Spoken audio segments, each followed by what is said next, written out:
Welcome everybody to another week of Game Wisdom Live. This is Memorial Day weekend. That is May 26, 2019.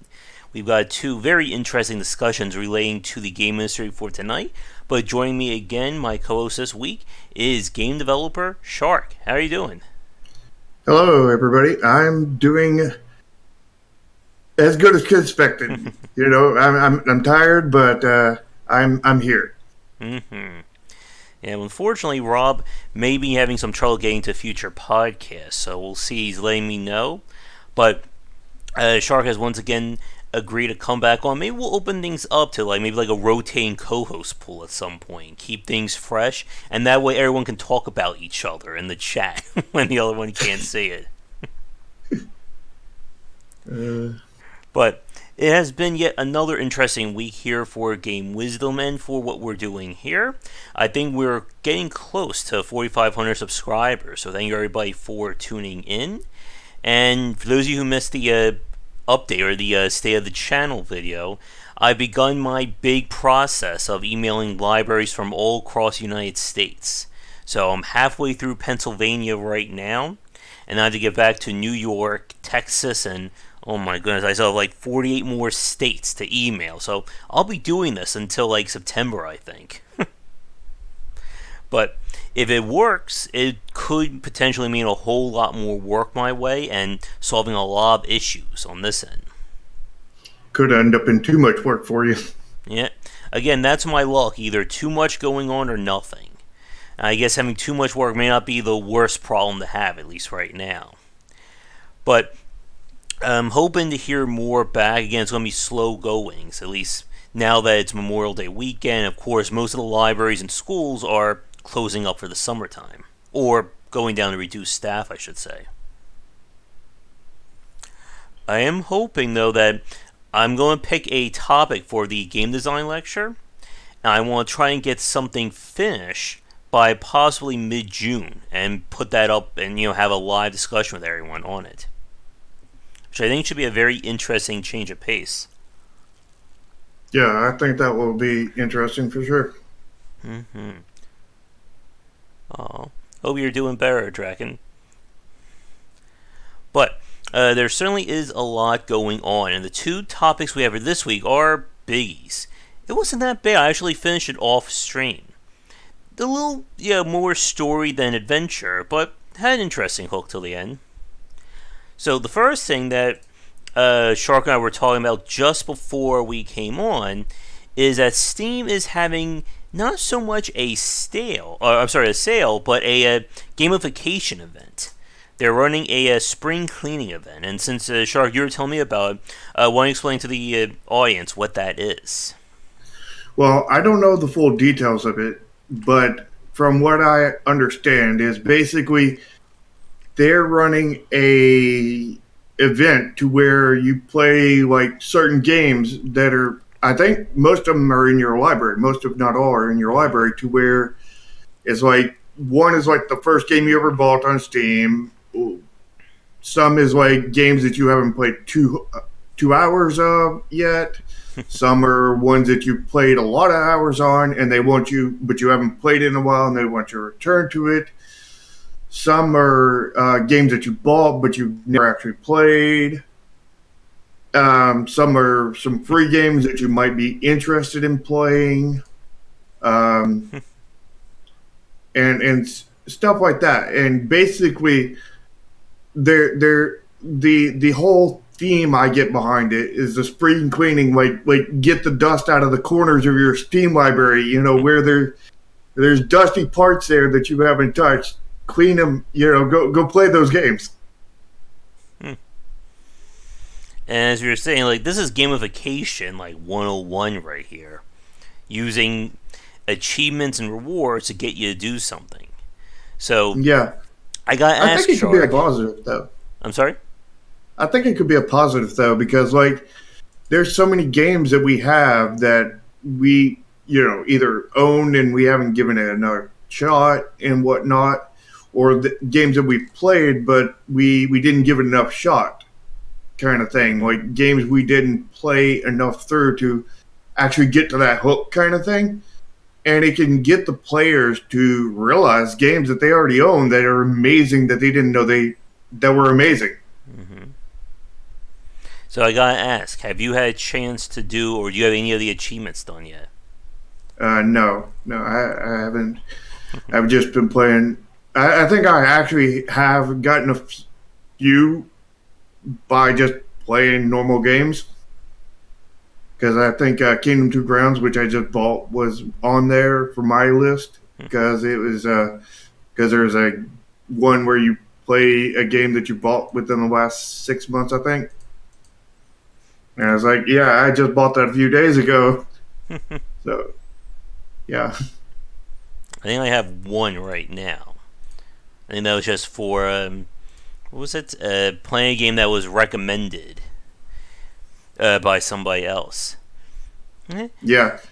I have Chromasia on my list for that one. Because I have several friends that recommend Chromasia on my friends list. Apparently, I got mine for Undead Horde. Playing through that.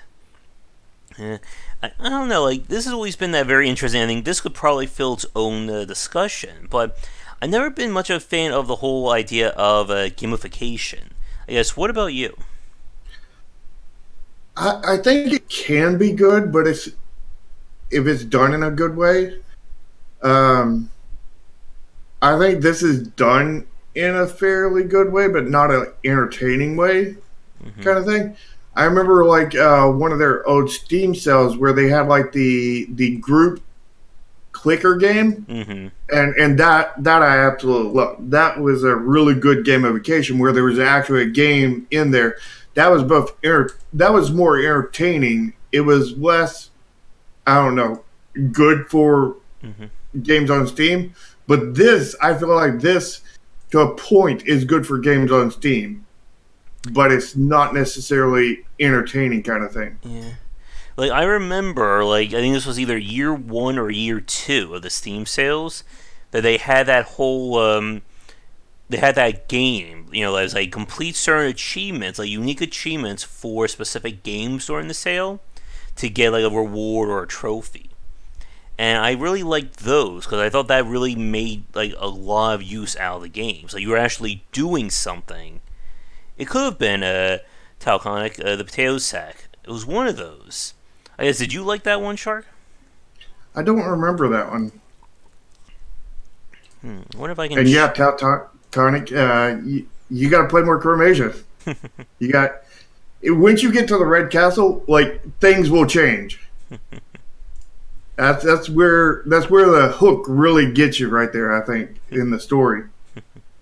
Apparently, from the potato sack challenge, I owned 7 potatoes. Go me, right there.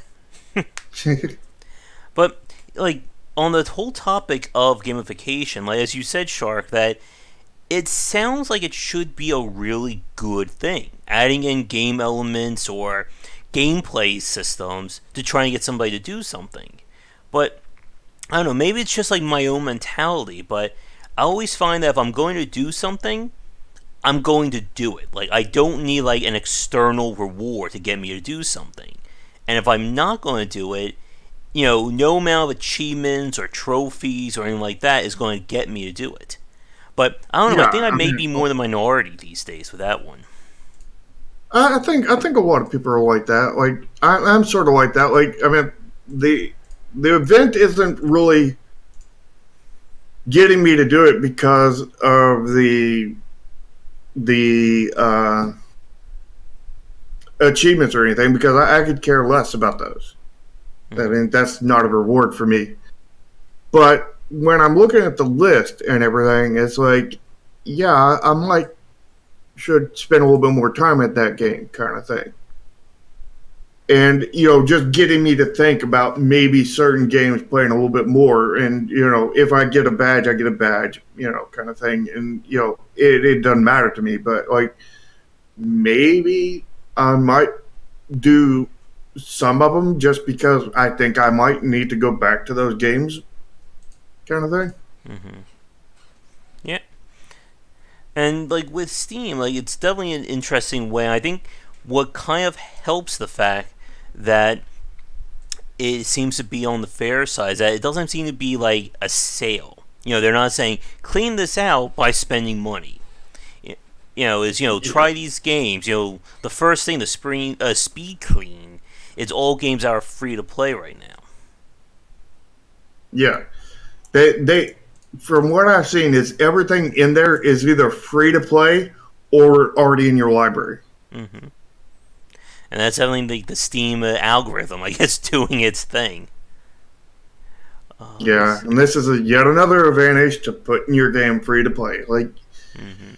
I mean, it seems like everything that I'm seeing right now in the industry is pointing towards if you can make a good free to play game, that's where it's at. Mm.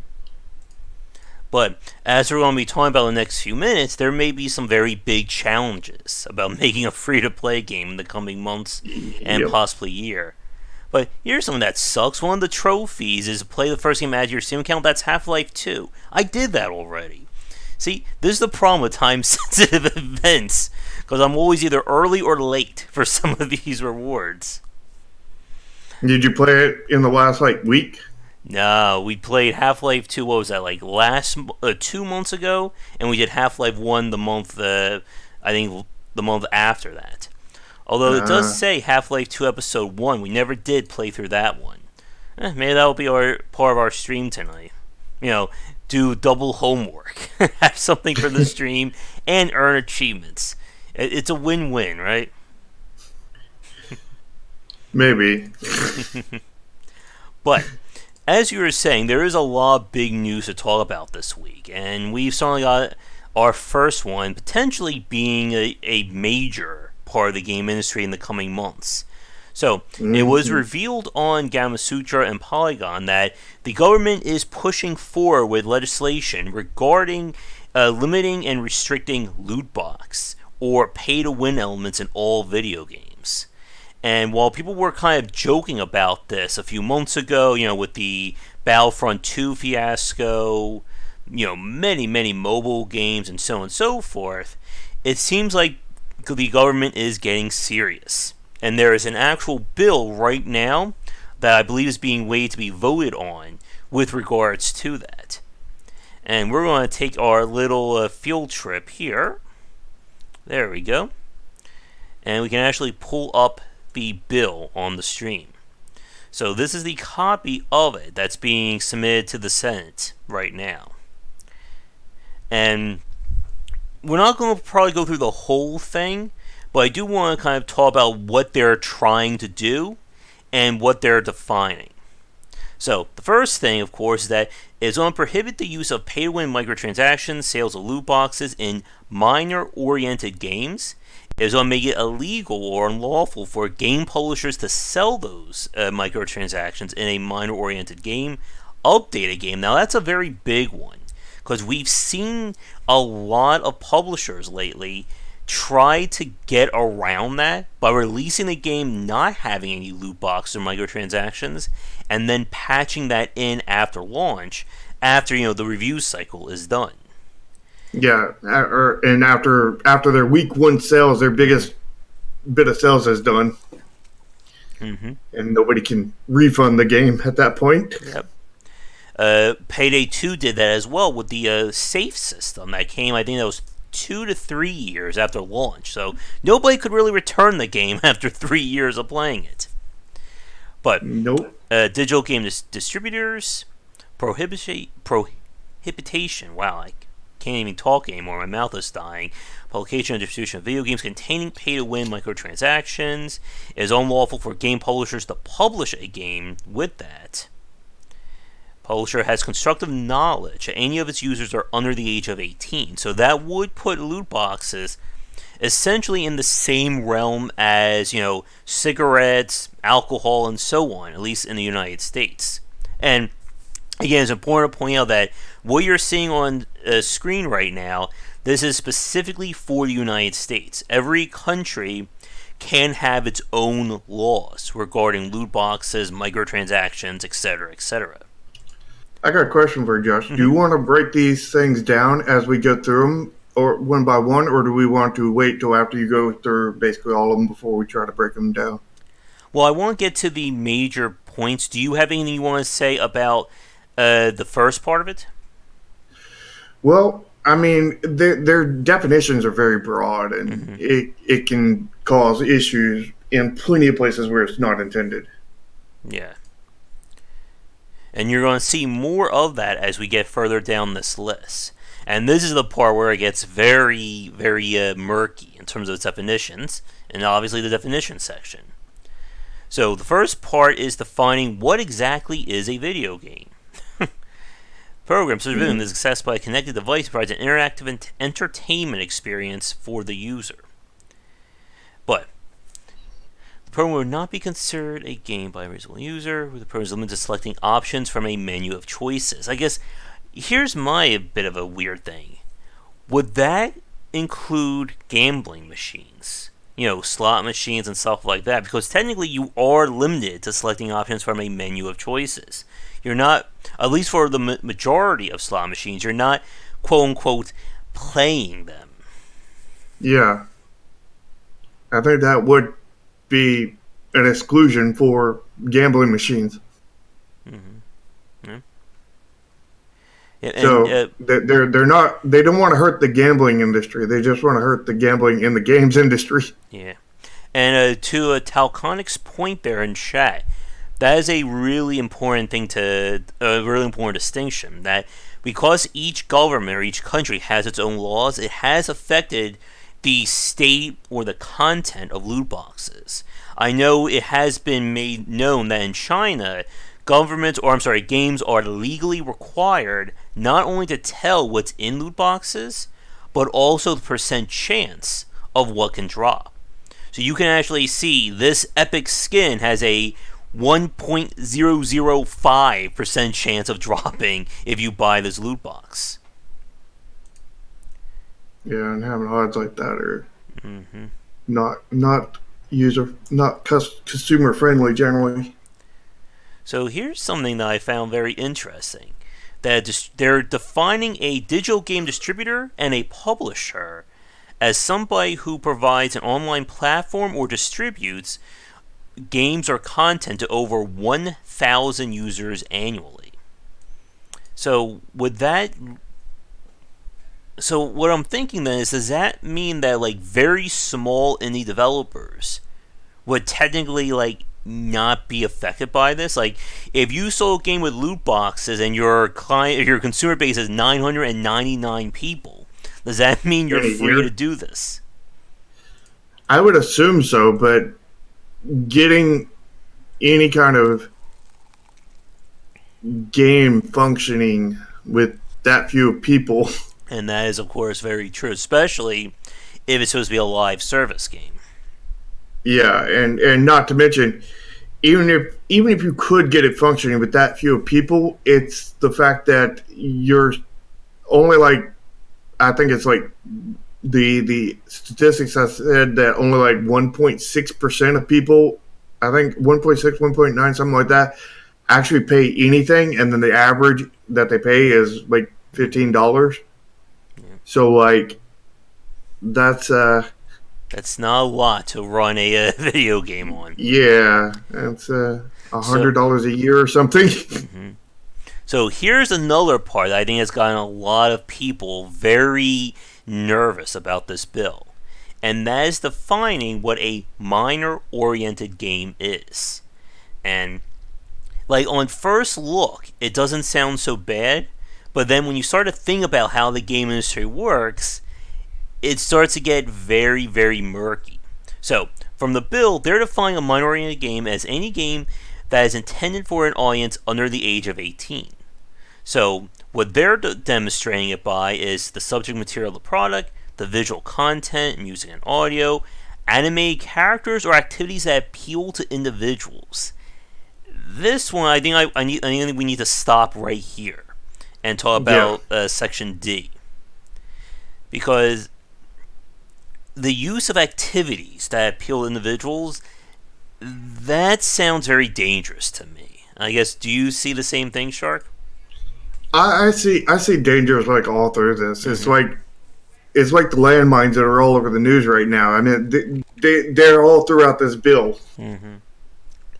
There is landmines everywhere. Because I mean, this is a very big point about like this whole idea of a game that's miner oriented. Because the very best games, as we've talked about, their design can appeal to everybody. You know, like platforming in Super Mario Brothers can't be as appealing as, you know, platforming in a game or jumping around in a game like Assassin's Creed or Tomb Raider, or pick any, you know, modern M-rated or, you know, teen-rated game. Yeah, I mean, they're limiting like styles and all this other kinds of stuff. Like this is so broad that you could literally say every game falls into D, basically. Yeah. Unless, of course, we're talking about, you know, hard M-rated games, you know. I think you could even argue those to fall into D, because no matter kids what like to style watch, you know, what they can't watch, basically. Yeah. I mean, it's that argument that when you have a mature rated game, you find more kids playing it than you find adults. Oh yeah, and when you have a E for everybody, you find more adults playing it than kids. Yeah, like I remember, like, I think I've said this story before on the stream, but I remember my aunt. This was when my cousin was like 12 or 13. She said, "Oh, you know, he always plays Call of Duty online," and you know, like that kind of like you know, I heard like the record scratch for a second there. That my 12 or 13-year-old cousin at the time was playing an M-rated game. But again, I was playing M-rated games before there was even M-rated games to begin with. Yeah, I mean, you know, one of my friends of the family kind of thing. She was like, I think like 10, 12, and her grandpa bought her GTA. And it's like, oh no. And it was because she wanted to drive around. I was like, yeah, there's a lot of games you can get it that you can drive around in that is not GTA. I just hope well, at least she didn't say I wanted to become a drug dealer or I wanted to become a criminal. Oh my god. Well, you know, I'm assuming, knowing her, that she is doing that kind of thing. But, you know, the excuse was, I want to drive around. Oh, man. I mean, I had my parents buy me, I think, Conker's Bad Fur Day back in the day. Or I think it was Turok. You know, they had to make sure it was okay, I could handle it. That was the worst that we had back in the old days, right? What about Mortal Kombat? Actually, she didn't care about Mortal Kombat. I played that one on the SNES. I'm pretty sure I own a copy of Mortal Kombat 2 somewhere around here. But, getting back to, I guess, children these days, I mean, look at this one. The age of the character or models in the product. I mean, that just describes every JRPG game ever made. Under the age of 18. Or I love this one. Celebrities who appeal to individuals under the age of 18. I mean, what celebrity doesn't appeal to kids these days? Again, I am not versed with what's affecting the youth, so I can't answer that one. There might be one or two, but that's about it. Kind of any advertising materials or kind of materials used to advertise. Other reliable empirical evidence relating to the composition of the audience of the product by the publisher distributor. Okay. Drakon, I would say it was less the gaming industry and more the AAA that did this. And the mobile games. Alright, but now we get to the meaty part, and this we could probably spend an entire cast on these definitions right here, because they're defining what they consider to be unlawful in terms of microtransactions. So, we're talking about add-on transactions here. So, there's a in-game item, affiliate publisher, that the person can either spend money or an in-game proxy for money, such as virtual currency, or as we know it as premium currency in a game, Mm-hmm. And what it does, I'm sorry, my mouth just like completely got like dry there. But it can purchase something that is either unlocks a feature of the product, adds or enhances the entertainment value of the product. And they're going to be talking about the exclusions in a second, but I mean, this one, number one here, that defines any add-on ever made. Essentially, I mean, we could put Yeah. anything. Yeah, that's any DLC, any microtransaction. That's anything. That's the expansions. Mm-hmm. That's And anything but the base game. yep, and that's why this exclusion part is very important. At least it sounds like somebody at least had some idea as to what's going on with these exclusions. Search term shall not include a payment, including a payment of regular subscription fee, which is made only to allow user access to the content of a product, provided that users do not have the option to pay different amounts in order to unlock a feature of the product or to enhance the entertainment of the product. And let me see, I saw something here. And there is going to be a section as we get further down that talks about one-time purchases as an exclusion as well. So, pay to win, and this is, let me see, I want to make sure I didn't skip this part. Demonstrate. One second, I'm going to actually scroll down a little bit faster here. Right. Oh yeah, that's going to be coming up. We'll talk about the exclusions after we define them because they're at the end of this section. So, the add-on transaction with respect to an entertainment product is something that unlocks a feature of the product, adds to or enhances the entertainment value of the product. I mean, this one right here basically kills so many free-to-play games. Because as we all know, the major point about the microtransactions is that they're meant to, as a lot of people say, enhance the game. You're not required to buy them. We're just enhancing your experience. And it seems like that term has come to roost, or come to whatever that term is, that it is going to come back to bite them. But here are the exclusions. So the term shall not include payment. Oh yeah, we already. So here's the pay to win side. The term pay to win means an add-on transaction that, with respect to the product, is a reasonable user is offering a. This is just the game itself. Here are the points. Eases a user's progression through content otherwise available within the game, without the purchase, or is including assist the user in accomplishing a task that can otherwise be accomplished without the purchase. But then they also say if it could be used for something that they don't need the purchase for. And then permits a user to continue to access content of the game that had previously been accessible but has been made inaccessible. So that right there kills the energy system, or pay to wait elements, or pay to play, I should say. You know what this whole bill makes me think? Mm-hmm. Is they go through and they look at everything bad the AAAs are doing, and they're putting in like these pay-to-win games and putting a lockdown on every aspect of them without any kind of concern for the innocent people out there, the good developers out there that are doing good things, that are using part of these things in a good way, and just throwing them out the window. Like, it doesn't matter who gets hurt, just as long as we it's scorched earth policy, basically. Yeah, it's there's 5 bad people over there and like 200 good people. Let's just drop a nuke on them. Yep.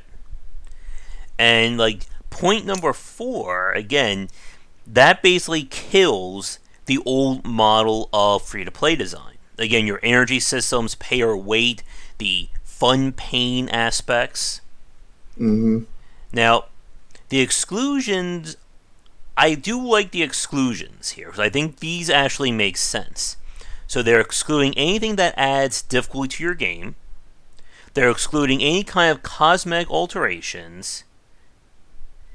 So it's just cosmetics argument will still remain. Yeah.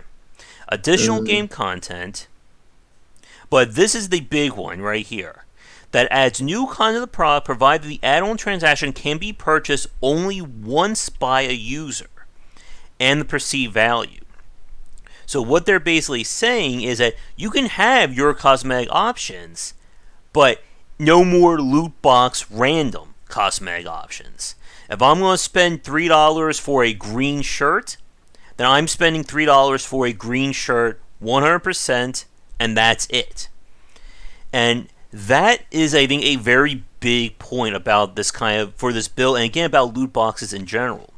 Because I know we had a discussion with Ramin, I don't think I had it with you, Shark, yet, about the difference between a one-time loot box purchase and the consumable or the random loot box purchase. So, and for people watching us who don't know what we're talking about, a one-time purchase means that let's say there are 500 items that you can buy in this game.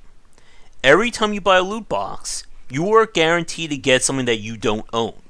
So after 500 micro transactions, whether it's 50 cents, $2, $10, whatever, you will not have to spend any more money. You will have all that content. The random loot box is what we see with CCGs and the vast majority of mobile style games, wherein I am spending money and I don't know what I'm getting. I could get something better, I could get something that doesn't add value. And the whole idea, of course, is that I keep spending money. It's essentially a never-ending, or it's supposed to be a never-ending microtransaction. Well, not all CCGs are like that. Mm-hmm.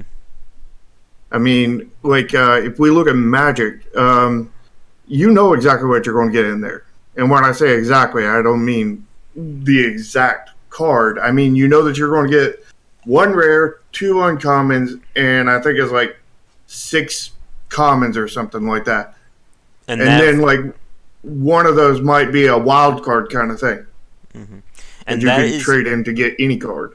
And to clarify, that is different from something like in Hearthstone, wherein when you open up a booster pack, you don't know what you're going to get. You could get 3 legendaries, you could get 2 epics, you could just get nothing but commons. Yeah, well, actually, you can't get nothing but commons. Okay. They do have one locked in for a quote-unquote rare. But see, the thing is with Hearthstone is they've manipulated their rarity system. Basically, you know how like normal card games have like common, uncommon, rare, extra rare kind of thing? Yeah. Well, what they've done is they go common, rare. So the rares are actually uncommons, not rares. Mm-hmm. And then they have like legendaries or something, which are rares. And they have like mythics or whatever, which is extra rare. So they just deleted the uncommons and scooted the names down. and now they guarantee you 1 uncommon, otherwise known as a rare. Mm-hmm. And then the other 4 cards are any rarity. And it could be 4 more commons, it could be 4 epics for that matter, but it's just random. It's 1 locked in uncommon, and then rest is loot box, and that's not okay kind of thing. Yep. I do not like that model. And of course, again, like for everyone watching, we all know why they do that, or why people at least like that, because it is random. The whole point of random goes as far back as ARPG design. We like to get something unexpected. But therein lies the big point, though, that when it's random, we are talking about. I'm seeing some of the drop frames very slightly. I'm not sure what's going on there, board. But when we talk about random in terms of loot boxes, we are spending money on an unknown element. As you just said, Shark, I could spend.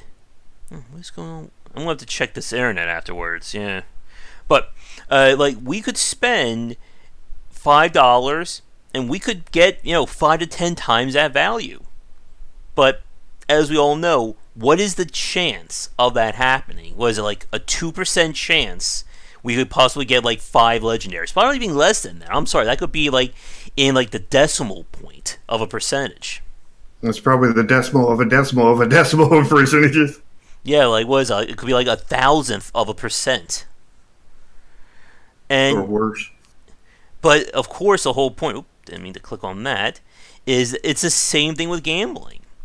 Everybody wants to hit the jackpot, and when it does, it releases the endorphins. You get very excited, and of course, you want to keep playing. Of course, I remember watching the Twilight Zone episode, The Gambler. I guess I'm really dating myself on that one. Or was it the slot machine? I forget the name of it. It was one of those two. When the guy got hooked on gambling.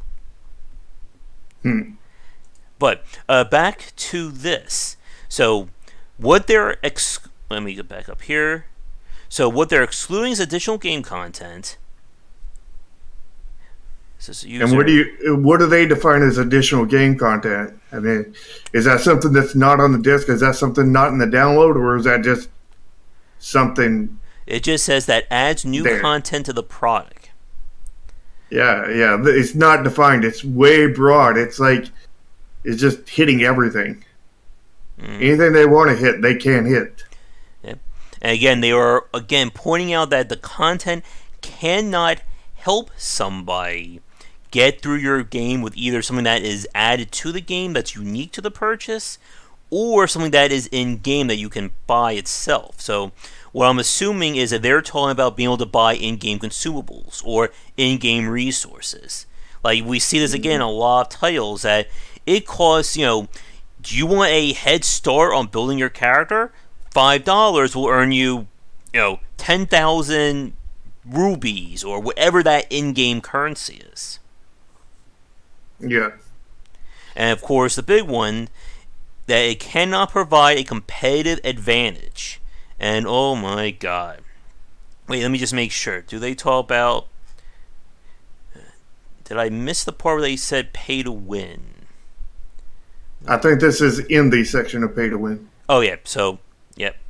So, pay to win, of course, means that it cannot help someone get through your game, and it cannot give them a competitive advantage. Let me get back down here. And before we talk about loot boxes, let's stick on that one as well. The issue with the competitive thing is generally that's a good thing. You don't want people to get a competitive edge. But in the terms of CCGs, and I'm sure there's other games out there, that's a necessary kind of thing. But you need to design your game to where, yes, it's a competitive edge, but the real competitive edge is your tactics. Yeah. And again, it's very vague here. What is considered a competitive edge? Because like you said, in some games, having all legendary cards is just going to make you topple your opponent. Like in Hearthstone, for instance. I remember at one point, this was early days of me trying that I got into a match with somebody who every other card they were playing was either a mythic or a legendary card. And I had none of those. I mean, it was basically like showing up to trying to fight somebody with a gun, with a knife. I was not winning that battle. It didn't matter how good I was if my cards just didn't do it. Yeah, I mean, their cards basically said, I win. Exactly. But then... Yeah, and it's still that way in Hearthstone. Yeah. But again, as you said, going back to your example of developers who do it right versus the ones that don't do it, there are games where having legendary cards doesn't mean anything. Gwent would be a good example, at least in the pre-Homecoming. Again, I haven't played the game that much since. But in the previous version of Gwent, you had a strict limit of the number of silver or epic or gold or legendary cards you have in your deck. You could only have 3 gold cards. So I could spend $50, $100, get every gold card in that game, but I can't use them all. I can only use 3. And the same goes for my opponent. And I felt that was a far fairer option. Yeah, and there's card games out there that have legendaries and epics and extra rares, whatever you want to call them. It has those, and they're actually worse than some of the cards below. Yep. And then there's I know my favorite card game that I ever played, Dot Hack, a physical card game. It had the way it was set up and everything is basically, yeah. I mean, the extra rares were really powerful, but they were really useless unless you could meet their cost. Because if you couldn't meet their cost, you couldn't play them. And how you met their cost was you had to have like commons and uncommons, basically. Mm-hmm. And when somebody built a deck of solid, extra rares and stuff, they were just automatically going to lose because they couldn't play a card. Yeah, and that's an essential part of deck building 101 for a lot of CCG games. Knowing how to make a deck that you can actually play. Because I ran into that same problem with Hearthstone myself with putting too many high-cost cards in and just getting dominated because I couldn't play them all. It doesn't matter if you can win on turn 15 if you can't survive until turn 15. Yep. And that's where it becomes a matter of tactics. I mean, the cards give you a gameplay advantage because they allow you to have more tactics, get more strategies, and stuff like that. You have more tools in your toolbox. Yes, it's more tools in your toolbox. Mm-hmm.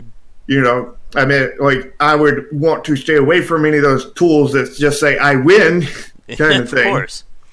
But, like, if you have, like, a good quality built game, a card game built with quality parts that are, I mean, like, I could combine these two commons and get a really good effect, or, I could do, like, this one uncommon with this one rare and get a really good effect. But if I use this extra rare, it's just going to drag me down. Yeah. And there's 2 points I want to make about that. The first is that there are, like, this is one of the things that got me very annoyed about Hearthstone. I know we talked about this previously. There are a lot of dead cards in Hearthstone. They may be okay for arena play when you don't know what you're going to get, but it's kind of like the case of, here's a 3-cost card that has, 3 attack and 3 defense. Here's another 3-cost card that has 5 attack and 4 defense. Which one should I put into my deck? I don't know. How about the one that is exactly the same in terms of cost, but is literally better in every aspect? Magic has found the way around that. The issue is the energy system, the mana kind of thing, because like Hearthstone has just a simple basic one cost, which is just what Project Triad has right now, but this is just we're going to be putting in a multicolored energy system in there, closer to what Magic has, to where you have like, you can have like X number of any color of mana, and then you have to have like 2 blacks or 2 blues, or a black and a blue, or a red and a green, or like a red, green, and blue, or any kind of other combination. And this specific thing, and added on to the any cost, just makes it where there's more precise. It's like in Hearthstone, if you could make something cost either 1 point, it can cost like 2 mana, or it could cost 2.2 mana, or 2.5 mana, or something like that. It basically allows decimals in there, and when you're allowed the decimals, I mean, there's not just 10 choices of layering cards, which is going to mean that after you have 150 cards, I mean, you're already going to be overlapping already. Yeah. Big time. I mean, they have like, I don't know the math in my head, but like they probably have like, if I were to roughly guess, they probably have like 1,000 plus with that system.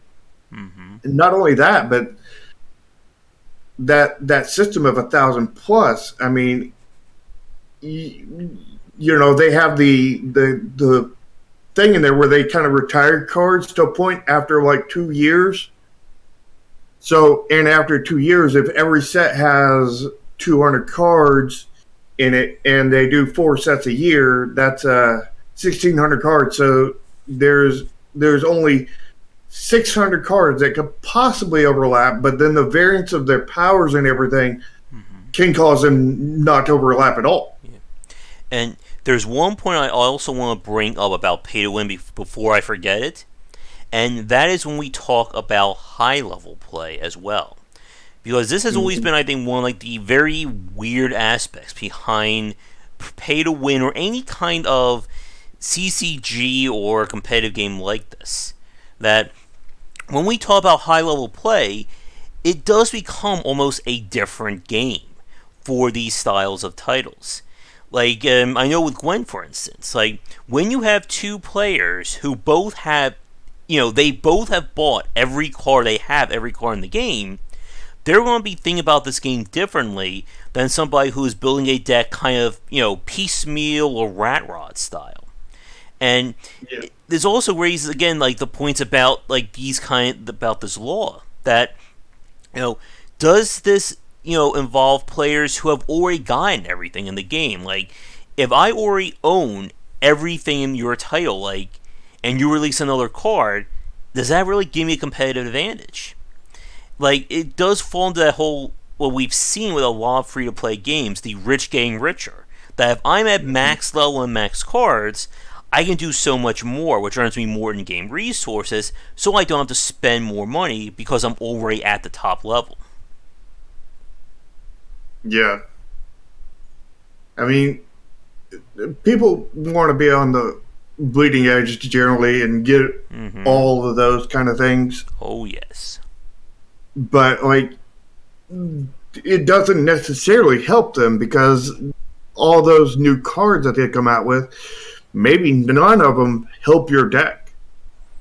Unless but a lot of people have like a bunch of different decks, and maybe even still none of them help any of those decks. But maybe those new cards give you an idea for a new strategy for a completely new deck, and then you can build a completely new deck and use some of the older cards in it.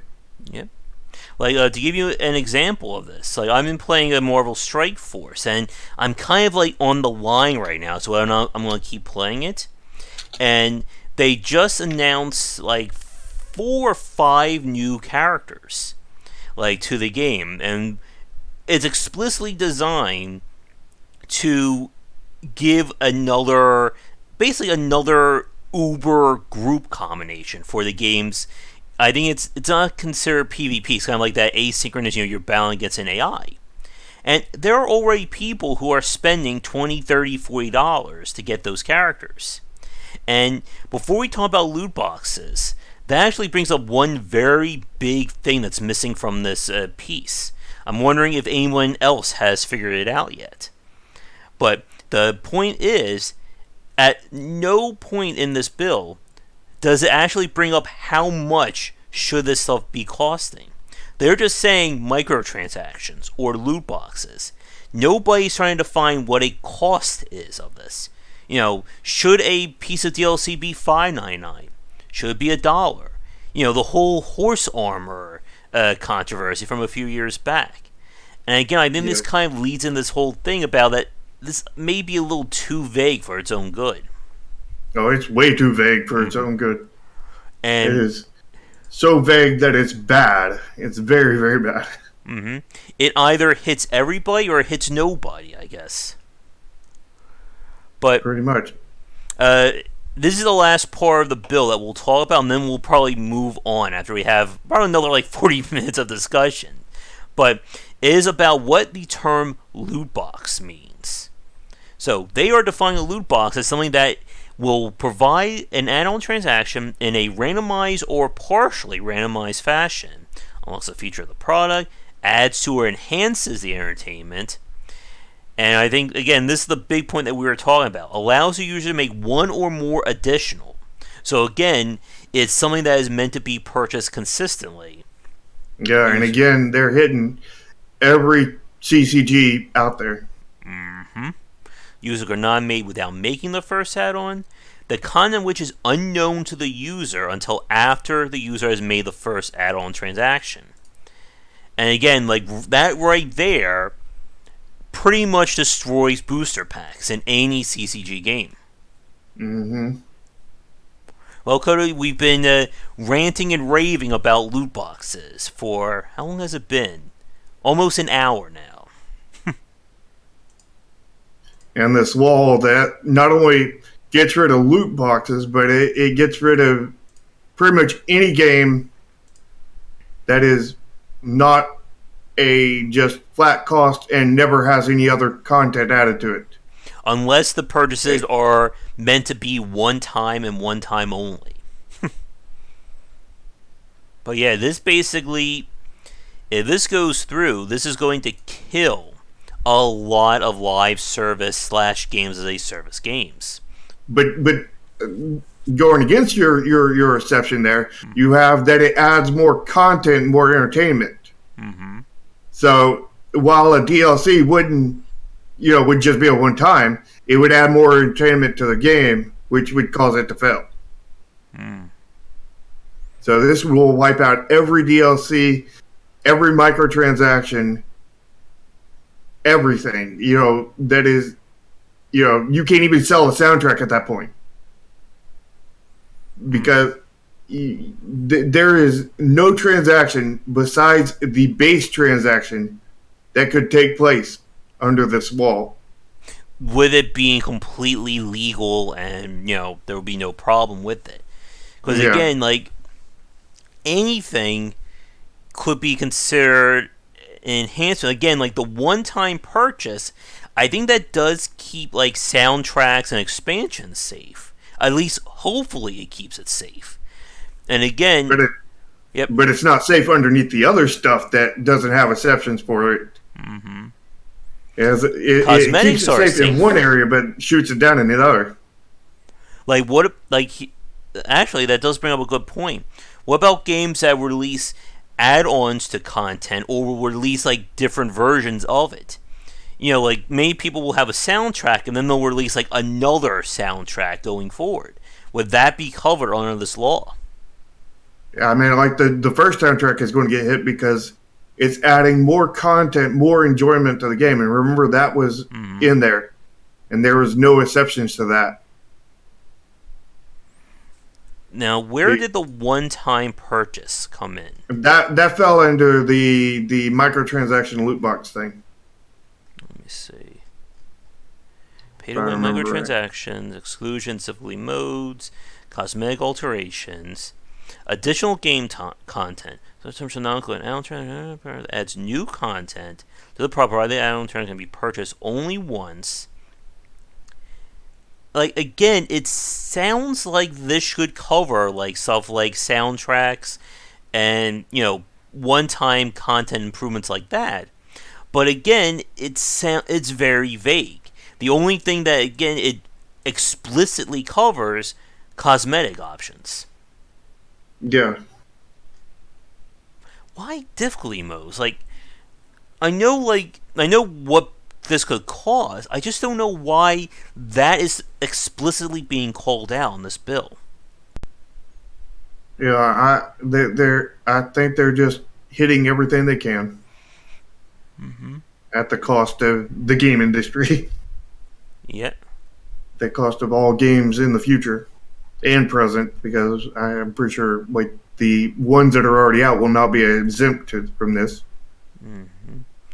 So let me see. Anything else? Violations? What is it? Civil actions, enforcements, intervention, state of compliance. This act. And then it's just the studies that have been gone through. I wonder how many of them were paid off. I just wonder if Ramin was a part of any of these too. Yeah, that would be interesting. I wonder if one of my pieces is here too. That would be kind of funny.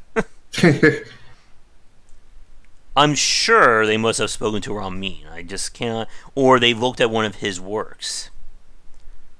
Yeah. Alright, but let me get back over here. Oop, 1 second. It'd be funny if they looked at the podcast that you and Ramin did together, and that's where you got both of you.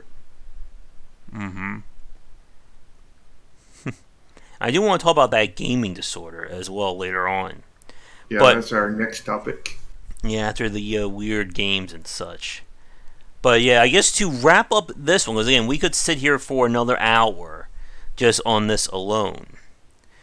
And like again, it's one of those very weird points about the game industry. Because as we've said, one of the key defining traits about the game industry has been its way of kind of policing itself. We've seen this with the whole idea of the discussion about game industry unions. We saw this with the ESRB. Yeah, although the ESRB has fallen on their laurels. Yeah. And like, I do think there needs to be some kind of restriction, or there needs to be something in place. But again, like as we said earlier, this seems more like the scorched earth, salt the remains kind of strategy. Yeah, what we need is an ESRB 2.0, or the ESRB to actually stop getting paid off and start doing the job they are meant to do. Mm-hmm. Okay, if we're in the wrap up of this topic, let me say what I want to say overall on this. So, this bill is a mess. It's going to completely mess up everything in gaming, basically, if it gets passed. So I absolutely hope it fails. But I hope that the introduction of this is going to make those really bad people think 2 or 3 times before, and maybe more times, before doing their bullcrap that is causing this stuff to be triggered. Because they don't want their less bad things to get targeted. So if they lay off their really bad stuff, maybe the laws will lay off and they won't censor their less bad stuff, and hopefully that will. I mean, it won't clean it up, but it'll be a lot cleaner than it is now. Hopefully that comes to be. But they could just keep on going full steam and try to pay off people and prevent the law from ever getting in, and then one time when they're not able to pay enough, we're all screwed, kind of thing. Yeah, and Ramin actually responded to me already. So his thoughts are, or at least some of his thoughts, like we'll probably have to have a whole cast on them sooner than later. That even if it doesn't pass the first time, it will increase the chance of it passing each time it's proposed. And the fact that so many game developers are supporting this, the ones that immediately say loot boxes are evil, they should be burned, destroyed, blah, blah, blah, that it will probably come down, sooner than later. But yeah, as a board is saying in chat there, yeah, like if we leave it completely up to the government, then everything gets destroyed and banned. Like, man, we need a mix, and we need something that I think is more specific in terms of what it does and doesn't allow. And yeah, and as Mike's saying, like that right there is the whole crutch of the issue. The problem with microtransactions is it makes money. Nobody complained about randomized content in Diablo because there's no money attached to it. It goes back to that argument that we were having, or I was having people in Gamasutra about they were equating loot boxes to playing Diablo 3. Or, Diablo 3 now, and that doesn't work. Because you are earning the content by playing the game, and there's no money involved with it. But when you start to throw money into the mix, it becomes its own serious problem. And there are people out there who are right now probably celebrating over the idea of getting rid of booster packs, loot boxes, any one of these microtransactions in a video game. And that's a perfect thank you, Mojo, for these super chats. We're talking about the evils of money. But yeah, and that's a very serious point there. Like, if this goes through, it will completely wreck all these systems. But there are ways of making this legitimate. But the problem is that it's not going to come by the government. But I don't know if it's going to come strictly by developers. Because as we've seen, the games that succeed are the ones that do all the very bad stuff that we've talked about. I mean, Shadow of War, for instance, with that whole microtransaction microtransaction system, that was horrible. And they Yeah. still did it because nobody said that they couldn't do that. Yeah, I mean, I think if we were to make a real law that would do good, Mm-hmm. I think what would be a law would be getting rid of the premium currency. A law that says that you have to pay dollars or whatever pesos, whatever currency you have, straight for a product, and that you couldn't hide the cost by doing premium currency, and you can't manipulate people by doing a premium currency. If that was a thing, then that would end a lot of problems right there. Mm-hmm. I mean, that definitely wouldn't get rid of everything. And then a completely random loot box would also, but you would have to put a strict definition on that to get rid of it properly. Yeah. Again, like there's a difference between a loot box and something like Hearthstone versus a loot box in another game, like we said, with Magic the Gathering, that guarantees you certain elements to it. Well, yeah, I mean the card game in the digital form and in the is the same model as the one they do in the physical, basically. And the one in the physical already goes through the gambling commission. What I think would be best with the loot boxes and everything is make it go through the gambling commission. If we can make it just go through the gambling commission, I mean, problem solved, I think. And of course, you do. Of course, as we all know, if it goes through the gambling commission, that will immediately remove, it for the youth or for teens. Like, teens are not allowed to gamble for that very reason.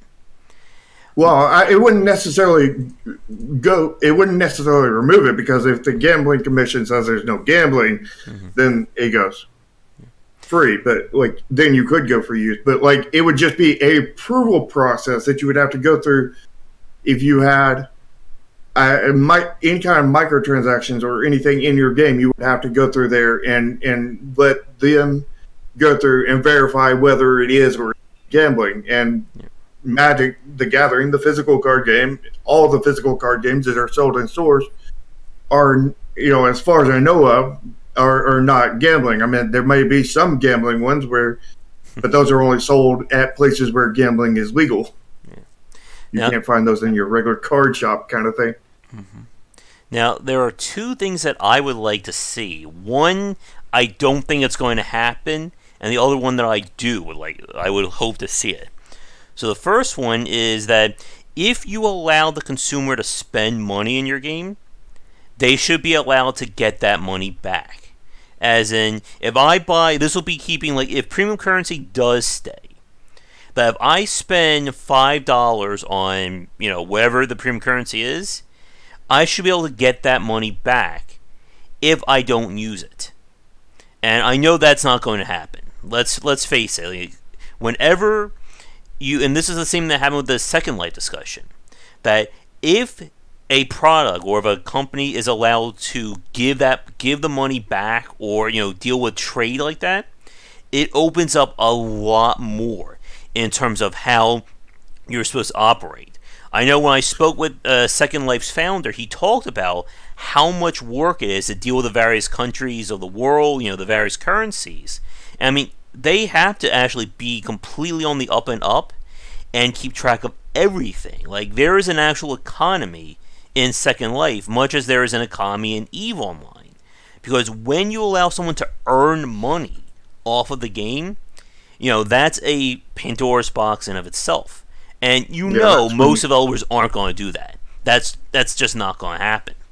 That's when you open yourself up to a secondary market, all the loot box sellers on for Call of Duty boxes and all that stuff. The CS:GO skins. Yeah.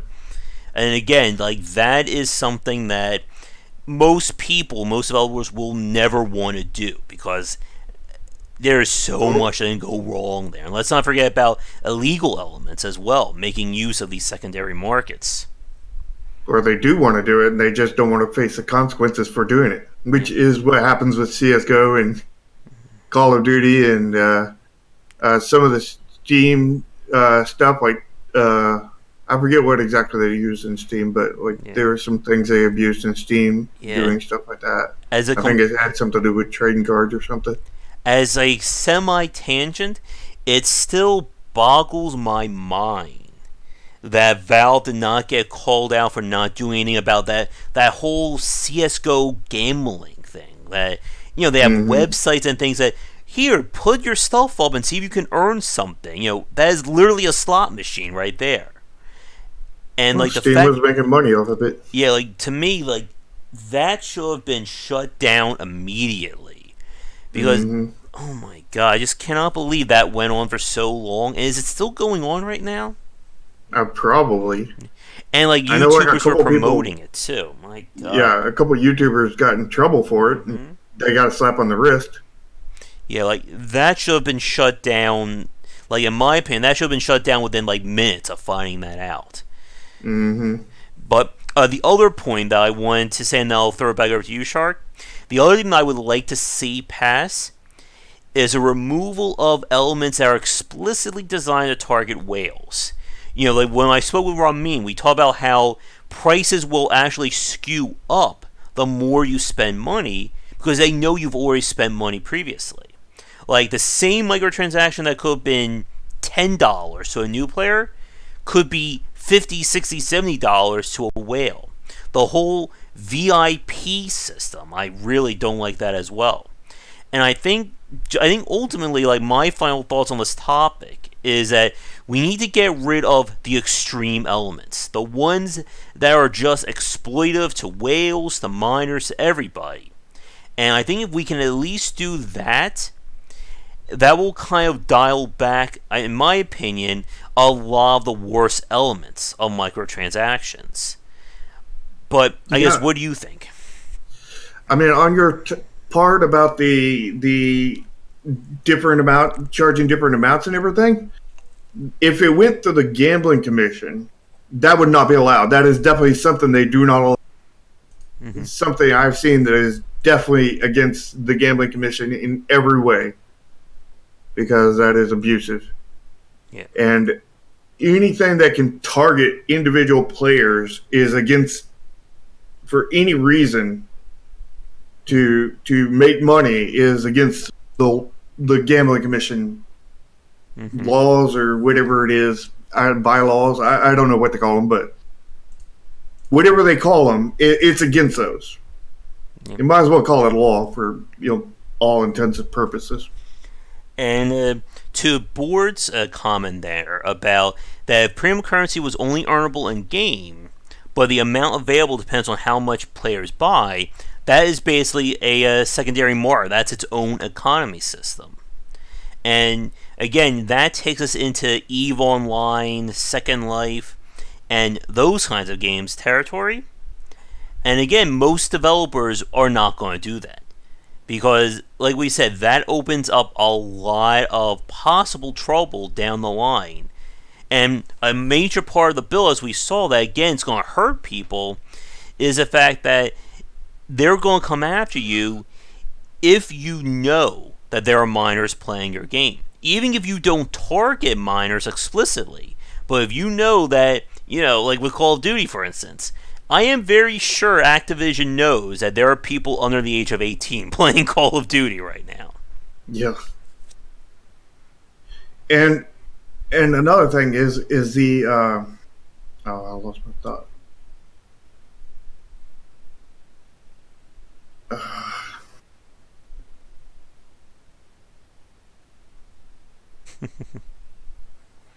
Hate it when this happens. I know.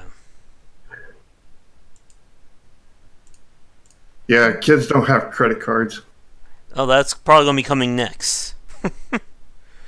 But, kid can grab, mommy or daddy's credit card and spend, hundreds of dollars very fast. Yeah, that's one little safety that I wanted to put in Project Triad, to where when the credit card information is entered, they have to enter the the phone number of the card owner, Mm-hmm. right? Which for most kids, they will enter the phone number of their parents, kind of thing. And for adults, they'll definitely enter in their own phone number when they're entering their information for their. And then anytime like a transaction would be go through, just send a mobile confirmation to basically a dual factor identification kind of thing to verify that. The issue is when children have their own phones and they make that their own verification. Yep. But there might be some way to verify that through like a banking system. But Yep. I don't know. I think ultimately, to end this section of our live show on, ultimately, it's going to come down to, I think, very specific changes and, rulings or laws to try and combat this. Because at the end of the day, though, it's the thing that a lot of people worry about when it comes to any kind of government intervention, that they are going to do the scorched earth policy. They want to put one bill in place and they will kill everything. And they don't care for good or for bad. It's the same kind of reaction we saw with the DMCA, the whole Digital Media Copyright Act, and how it was pushed through.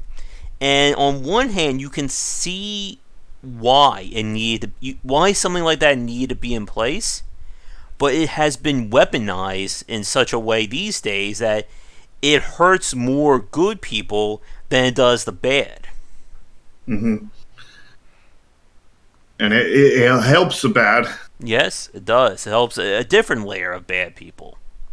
It's I think it's actually causing more bad than it caused good. But again, it was pushed through because nobody wanted to, internally handle this issue, and so the government got involved. And again, this is why people don't like it, or why they don't want outsiders affecting the video game industry. Because, like you said, like looking at this law, it's so vague that it's going to hurt everybody. But what we need is something that is far more restrictive, or I'm sorry, far more defined in terms of what it does and doesn't allow. And that's a problem with YouTube's term mm-hmm. TOS too. Yep. But for that to happen, you need people within the industry to do that. Again, government officials aren't going to know about what's considered ethical monetization. They just see on the news, kid bought $500 of loot boxes off of their parents' credit card, ban everything. Yep. Like I said before, I think if they were to ban premium currency and they were to be forced to go through the gambling commission if they have any kind of microtransactions in there to verify that they're gambling or not gambling kind of thing. Mm-hmm. Because our gambling commission does a really good job. That's one part of our government that I know of that works quite well. A lot of our government is very misfunctional, but that part actually seems to do a quite good job, from what I can tell anyway. I haven't ever dealt with them, but from the outside looking at like all of our law making, policy making, they seem to do a really good job compared to pretty much the rest of the government. And I think if we just make anything that has microtransactions go through there, they're going to be flooded and they're going to have to pay more, hire a lot more people, of course. They're going to have to upsize.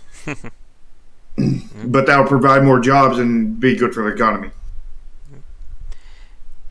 But if we could make them go through there, verify whether they are or are not gambling, and then go accordingly to the laws of gambling versus not being gambling, and then get rid of premium currency. And as to your thing, I don't really see that being a thing, but like we could do like a small section of that to where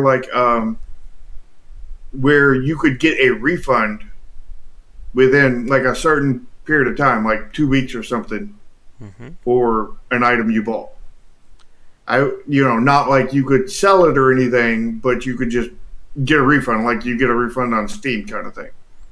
Or if you Just, buy something and you immediately find that it's not what you wanted or whatever, you can do mm-hmm, things like that. mm-hmm. But But there would have to be limitations to that yes. that does not cover stuff like CCG card Oh yeah, packs. I was just thinking that as you were describing it. But and again, I keep saying my final point, but there's just so much to talk about. Ultimately, I think the time of the game industry, turning a blind eye, I think that is quickly coming to an end.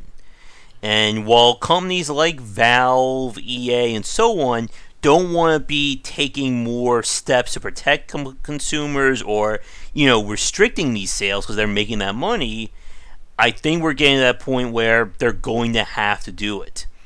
And Yeah. either they're going to do it or the government with this bill is going to do it.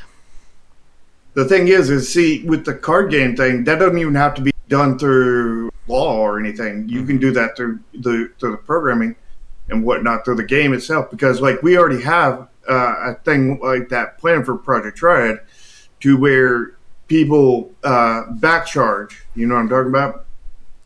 You mean with the credit card purchases? Yeah, Yeah. they back charge their payment to where they no longer pay it. So we number one are keeping a record for what cards were bought with what transaction, basically. Mm-hmm. And so if something happens to that payment, we can take away those exact cards, kind of thing. Yeah. And what would happen is if they buy more cards, we just issue those exact cards back to them. Mm-hmm. So they don't get a new card pack. They get the same card packs they've already opened. Yep. And again, so no game in the system. Exactly, and that's because you're doing your due diligence to make sure that everything is ethical. And Mm-hmm. more developers are going to have to either need to do that or they're going to be forced to do that.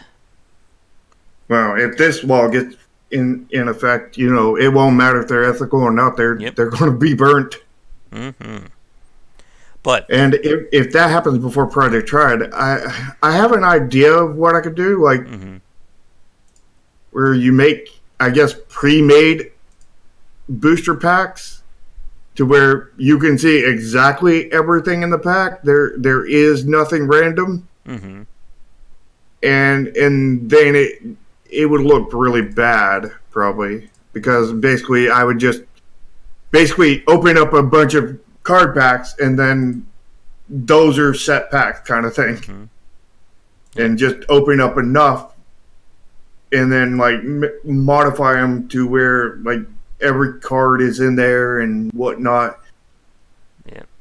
And that would be a hell of a mess. And even then, I would still could get burned by this because could say that I'm targeting children or that I'm selling to children or any kind of thing. And Even if you say your game is M-rated or adults only or anything like that, they can still say, well, you still know that there's kids on your account or on your game.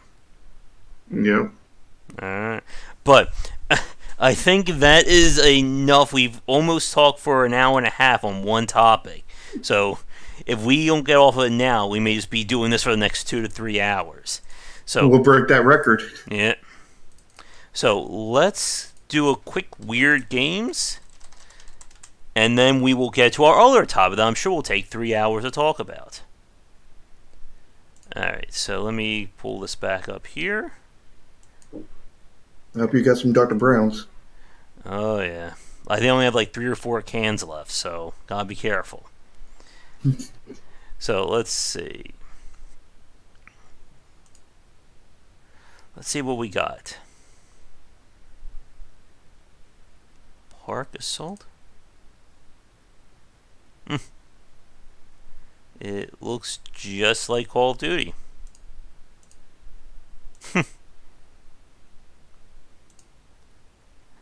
There's not much there to say. Yeah. Mushroom cats? What the? Oh no, we got a story here. I don't know what this game is about. It's about mushroom cats. Find all It the says it hats right and there. get dressed for winter.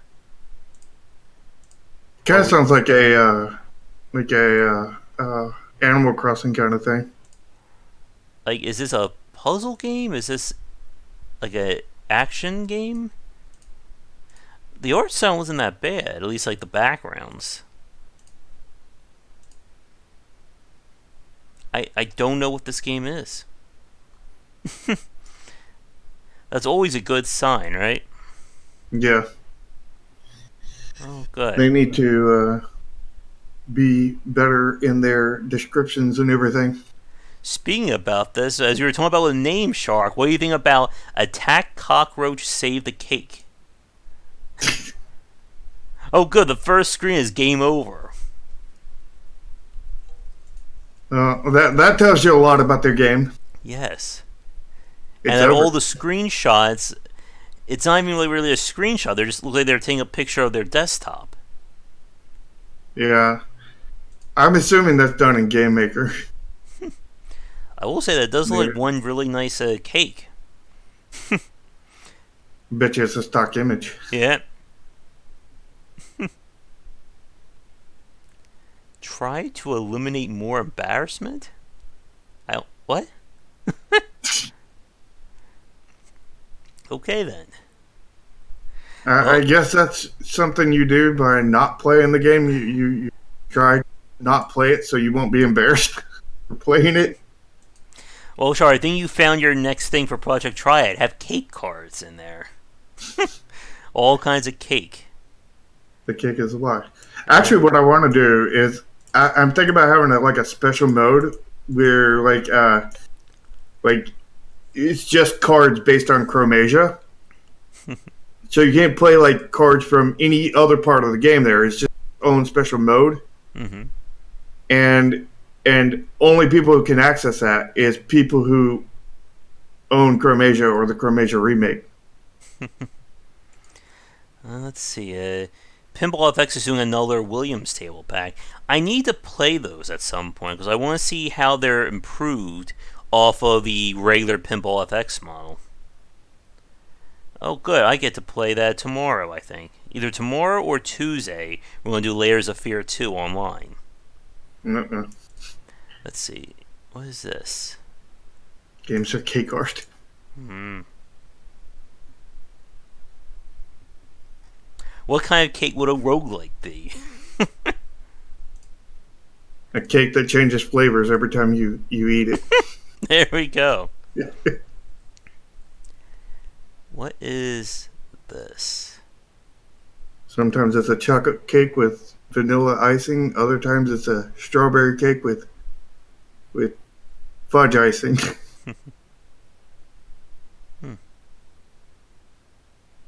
Is this a turn base or is this real time combat? I can't tell. The art doesn't look. Oh, okay. It is. That's definitely turn based then. Yeah, that looks like Darkest Dungeon kind of thing. I was just gonna say that, like with this and that down there. That's. The way they've laid out the UI and the way the characters are laid out. The art doesn't look too bad. Well, we'll see how it goes. I don't think this exactly fits into the weird games though. Nah. The Oh, there we unweird go. game in It weird was games. inspired by Darkest Dungeon, FTL, and Castlevania. And the Final Fantasy. Alright, well, I'll put in a request for it. We'll see.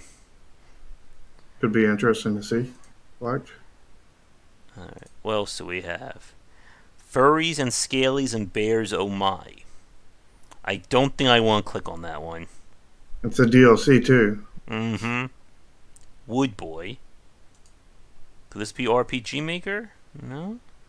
Oh, jeez. In 5 days, a Wood Boy will run out of magic and it will die.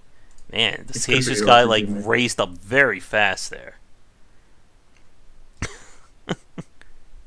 Pizza bacon cake. It looks like Zelda art in there. Game is built like a giant puzzle you have to resolve to save everybody in the town.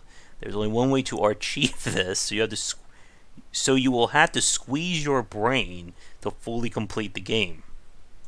Squeeze your brain. There you go. I think we just found our next motto right there. Between the stars. Wait, how did I get don't a know key about for that game. this? Oh, And I might have blindly sent out keys. could be. Because the way Key Miller works is basically if you pay us, so if you don't pay any money, you have no idea who's asking for a key, Mm-hmm.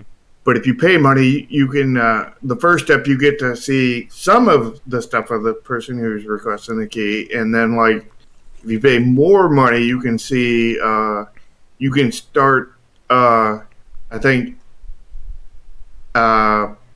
Asking people if they want a key.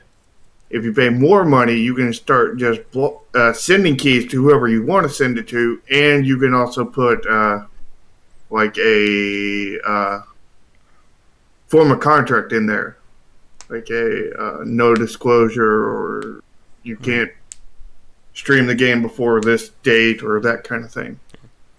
And so what we have right here is basically a game designed to give people heart attacks. Five Nights at Freddy. In VR. Oh, Yeah. God. Ooh. 49,151 Sudoku puzzles.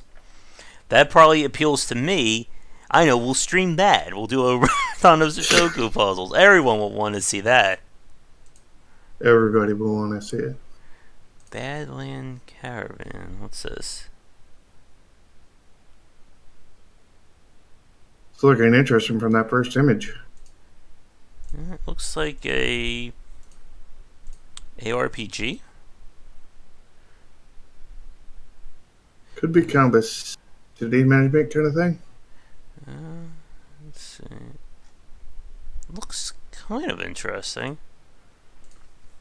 Just not sure like what the gameplay is. Like, are we going? It says it's an RPG simulation strategy. Early access. I mean, early access is a key part of the gameplay. Mm-hmm. Buggy Man. VR. I mean, that's my favorite genre is early access. Isle of the Dead. Blood will be spilled. Will be sold a story-focused spaghetti western platform. Wait. Story-focused spaghetti western platform with tactical turn-based combat.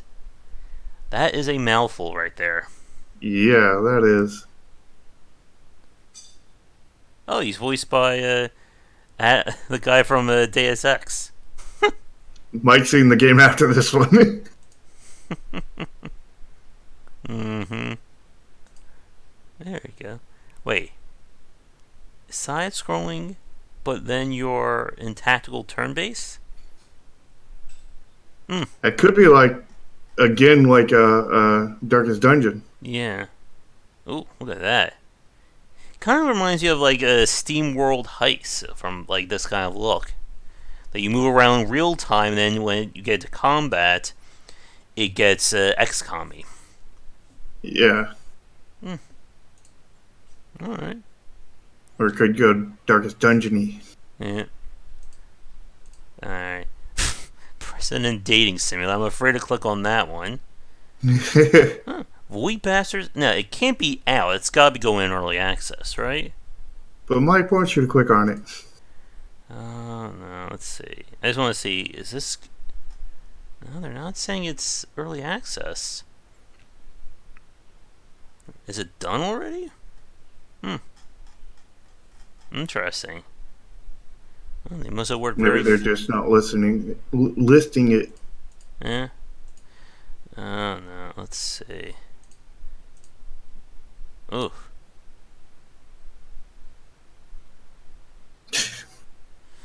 Oh, I'm sure that's going to way up the Steam sales.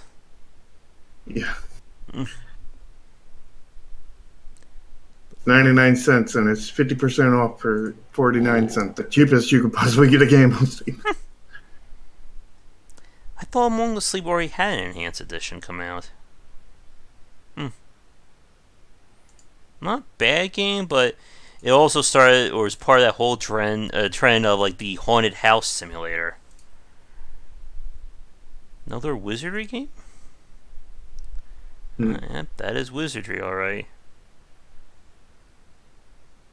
One of these days I need to play those titles. I've never played them. Unless there was one really, really early on, like NES days, I might have played it. Oh, wait, I just remembered. This is the console game being ported to PC. That's going to be an interesting one to try. I do like the Etrian Odyssey games. There's Cultist Simulator getting its final DLCs. And then that, which we're not clicking on. Gato Roboto. That sounds like such a good game, though. You should click on it.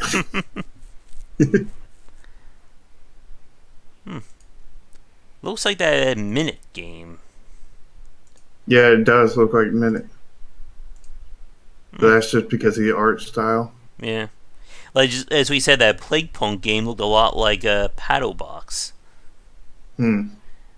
Yeah, I'm interested in that track. And I want to get Oddworld on for a podcast, but they just don't respond to any of my emails. I was never interested in the first one. I haven't seen anything on the new. Not that I disliked the first one or anything. It just never sold me. Incredible Dracula 4? Oh, Incredible God. Dracula 4. What? Wait a minute, didn't we look at this last week? Maybe. And I still don't know what this game is about. Oh, yeah. I think I remember. Yeah. Oh, this one has a lot of people I know excited. An RTS set in the Conan the Barbarian universe from the developers of Command & Conquer. Could be interesting. Multiplayer co-op. Not my kind of thing, but could certainly be a interesting kind of game. That's a really cool looking monster right there in that. Oh, where's it? GIF you had there. Yeah, was that a dragon? Something like that. There's a Titan. Not bad. Oh no, Titans. I do have a key for Golem Gates. I got that and I couldn't play on my old computer. I don't know, I did not have a chance to really play it though. I was thinking that as well, Janshfeg, like with the use of like the mythical monsters of Age of Mythology. Yeah, that would be cool. Let's see. Alright, we're almost done with the week. All this is coming out in in less than 5 days. That's the scary part. I like that Tetris clone there. GQ Puzzler? Or GG Puzzler? No. Oh, Sextris Effect. Yeah. In VR, too. Don't forget that. Yeah. Oh, my. Alice in Cyber City. Stick Royale. Alright. I just can only imagine how they were doing their game. Which it's like, this is the L piece, this is the V piece. No. Oh, and now we get demonetized. I think we're already there when you said the name of it. That's the reason why I didn't say it. Alien Cow Farm. Oh. What the heck? Oh, boy. Well, the graphics are distinctive. But that is starting to hurt my eyes. Yeah. Distinctly painful. Alright, we're almost there. Pool 2D. I wonder what that Kodadama or whatever was at the bottom of that last list. Is this a visual novel? Yeah, it looks like a visual novel. Yep. Yeah. Oh, good. Match 3, too. Looks like a Hoonie Pop game. I thought it was going to be an actual RPG or something. Nah. That's ARG's visual novel. Psycho Cat. What? Oh. an interesting title. Not an interesting looking game, though. No. It looks like a worse version of Brocat. And that's certainly saying something right there. Yeah.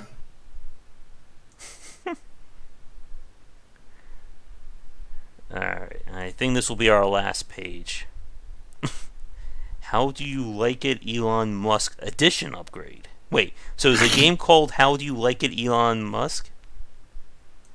And this is a DLC for it. Oh, and there's Golem Gates. I wonder what that Nexus game is. I should play Still that like because I this had the game. key for it, but I just couldn't work on my old computer. Let's see. Yeah, and the other day you were saying there's no games I haven't played yet on my computer. And here you're finding like a bunch of them. Mm-hmm. Batteries included. The game is yours. Ooh. You still got to get that Josh game. Yeah. Josh's I game should is just for get it you. for free, though. I think they should have sent it to me. Yeah. What is this? You got to get it at some point, though. One way or the other. Because the game is for you. Oh, sure, you'll like this one. It looks like you get to choose how to become a game developer. What the hell?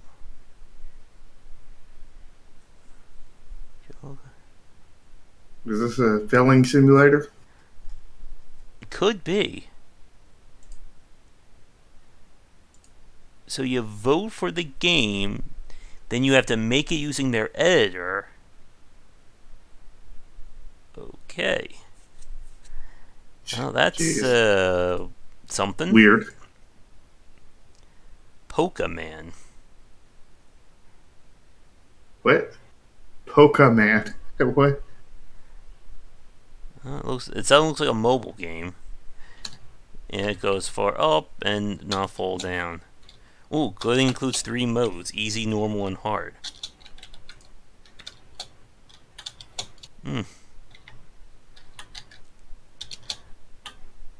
Alright, I think that will do it. Nothing else is, where's my family? Well, that's another very... Again, either the indie games titles are very specific or they make no sense. Yeah. Mike says it's itch.io time. Oh no. Do we want to go there? No. Clear, concise answer. No. We don't. Yeah, and we're almost at 2 hours in. We still haven't gotten to our second topic, so let's move away from the weird games here. Alright. So, what we're going to talk about very quickly then, or hopefully quickly, is the recent ruling by the World Health Organization that they are moving forward with the idea of a gaming disorder. And of course, it has got everyone saying a whole lot of things about it. So I guess, what do you make of this first? And then I'll kind of share my thoughts. Well, I think it's a real actual disorder. I think there are people that do really suffer from gaming disorder. But some of the definitions in there, in the actual disorder, are way too broad and would cover people who aren't addicted. Because, like, the definitions I've seen in there was if somebody bought a new game and they played it nonstop for, like, a day or two, the first days they owned it, then they have gaming disorder. It's like, no, they're just really excited and really want to play that game. I mean, that make them disorder. I mean, really where you see the gaming disorder is the same places that you see, like, whales and stuff. Because, like, I think a lot of the people that have the gaming disorder are also whales and dolphins in free-to-play games. to where they are addicted to actually just gaming. Not they want to play it, they like playing a lot, they're addicted to it, to where if they're not gaming, they like get fiending for gaming kind of thing. Mm-hmm. Like when you hadn't had a cigarette in a long enough time, you get fiending to where you absolutely have to have a cigarette or else you're going to freak out. Where gamers that enjoy gaming, that are not addicted, would not have that effect. I mean, they'd be like, dang, I'm in a boring meeting. I would like to be doing that is fun, like playing a game, but they're not like, biting their tongues or whatever. It's like, I've got to play a game now kind of thing. Mm-hmm. Or else I'm going to die. And it's not just, they're in a boring situation either. I mean, they could be in a perfectly entertaining situation. Like, I love this movie, but I've got to play a game right now. Like, Mm-hmm. I mean, like, there are people that are sort of like that. To a point, and those would be people that had this gaming disorder. But the way a lot of the gaming disorder is kind of written out to a point, like, I disagree, because they're really too broad with it, to where it would just cover like every hardcore gamer, whether they're actually addicted or have a disorder to begin with. Yeah. I think a real gaming disorder would, disrupt a person's life. And when I say disrupt it, I don't mean that they choose for it to disrupt it. I mean, it physically disrupts it. Mm-hmm. By basically forcing them into doing it.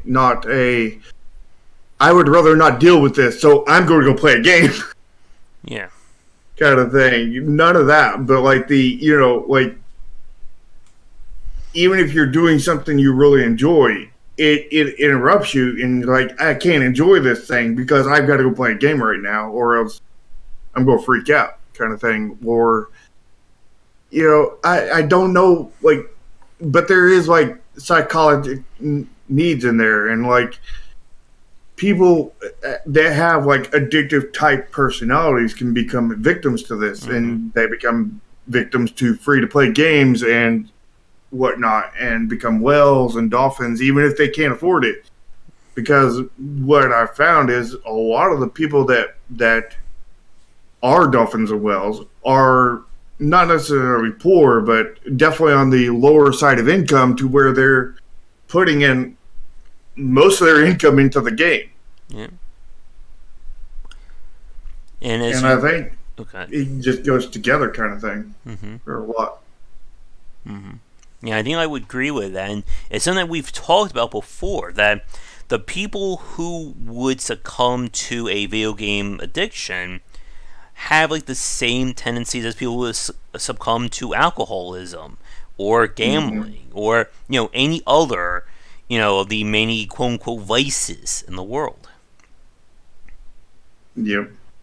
Yeah, and like I'm looking this over, and like we've talked about before, I know Rami and we had this discussion about video game addiction, and like the best video games are designed to be addicting because they are great products. It's the same thing as somebody who wants to read nothing but mystery novels, or somebody who just watches movies all the time, or rom-coms, or pick any activity that you would want to do because you enjoy it. I don't think most games are meant to be addicting. They're meant to be entertaining and get you mm-hmm.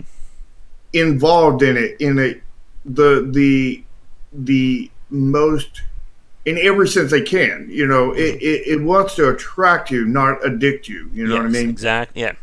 Again, like the example that Ramin used was Civilization.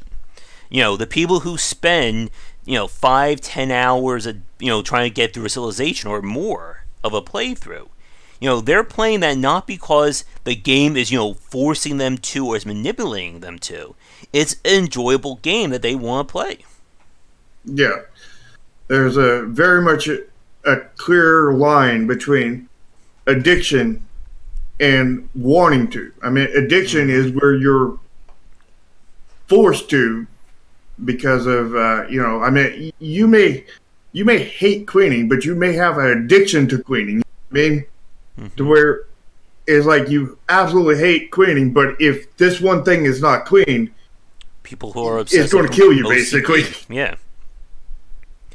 And yeah, it's the same thing, like, again, with the difference between addiction and just enjoying a game. Like, as you said, like in our last section about loot boxes and microtransactions, like, there are games that are explicitly designed to target people with this behavior.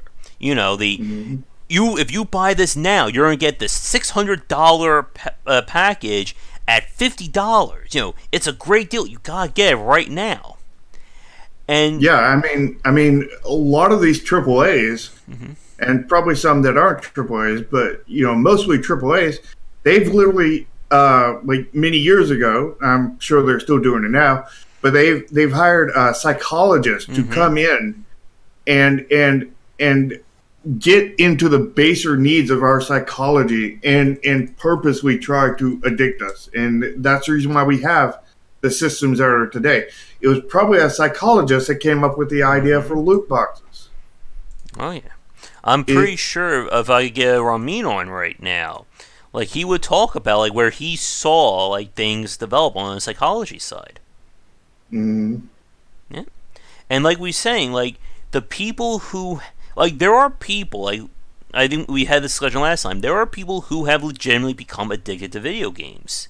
Who spend 15, 20 hours a day playing a game. They lose all concept of reality. But, as we've said, like, it sounds like they would have been taken in by whatever. If it wasn't video games, it would be something else. Right. And to what you said is they could be, they taken in with no kind of presence of reality. I mean, like, anybody can do that to a certain point, like if they're really into a game, but after the game ends, they go away. Like, normal people can get in there and be like, get a new game and then play it and then look out the window. Oh crap, it's 5 a.m. Yeah. Okay, I need to go to bed. I'm shutting this off. I'm going to bed, kind of thing. And, then play again tomorrow. Like I know I've done that on many games, including Factorio, kind of thing. But it's not addicting. It's enjoyment, and the enjoyment, as what they say, when you're, time flies when you're having fun. Oh yes. And you don't realize what time it is unless you have a clock or some alarm or something that's it's like, hey, it's getting late. It's like, oh, I need to stop playing. Okay. But like, that's not like an addiction. That's just enjoying. Yeah. It's just this. It's very clear line, but at the same time, not. Like, and like this is my thought. I have two like very, probably polarizing thoughts, and then I got some more regular stuff. But the first one is that I could say the same thing about anyone who watches football. You watch football every week. It takes over your life. You dress up. Shouldn't there be a football addiction? Or I should say football in the United States addiction. Or we could say a sport addiction as well. Because it takes over your daily life. You think about it all the time. What about people who do fantasy football? That could even fall under, or I think it does fall under gambling in some places. And again, like, and as Oscar Gordon was saying in chat, like, it's usually the sort when they affect daily life and or work. But, like, we could say, like, there's so many people who have to do, like, a task, it becomes their daily life. Like, would I be considered addicted to video games because I play them all the time, but I'm also writing about them, I'm making videos? What about the whole idea of esports? Like, do we call somebody who plays Fortnite, 15 hours a day, but who's making tons and tons of money? I think what is meant by affecting your daily work is not like your job is dealing with them, but it's It's when playing games detracts from your daily life or from your work. Yeah. But again, like people And will try and spin it either way. They'll say, "Oh, you don't want to go into the game industry. You're just addicted to video games or stuff like that." yeah, I do have like a kind of side topic to kind of like debate kind of thing. I just want to bring this up. We can talk about this later. But, when we're talking about the disorders and affecting your daily life or work, I mean, how does crunch fit in there? Mm-hmm. You know? Why isn't there a penalty, or why aren't people trying to ban crunch? And again, like, it just seems like people are overreacting, I think, to me. Like, there's definitely a cause for it, but, like, again, like, this doesn't seem like it's treating the problem or even coming up with a good solution. Yeah. I mean, what are they going to do? Put you on drugs? Mm-hmm. Get you off of video games? Yeah. I mean, that's just, then they get addicted to the drugs, and they're no longer addicted to the video games, they're addicted to drugs now. Mm-hmm. But that's another industry's problem. Yep. Mm-hmm. Like, again, it's the same thing with the previous part about loot boxes. Like, there is cause for concern, but what people are suggesting is not really giving a good solution to it. Yeah. And just naming it gaming addiction disorder or whatever they said, it's just the political side to that. Like people are going to take that and run with it, and there's going to be overactive parents that are going to be like, "Oh, you played more than an hour worth of game. You're addicted. You can't play video games ever again. You have to go again. Get help." Yeah. Mm-hmm. You need medical treatment because you played for an hour, and like the ramifications of bad parenting that comes from this. Mm-hmm.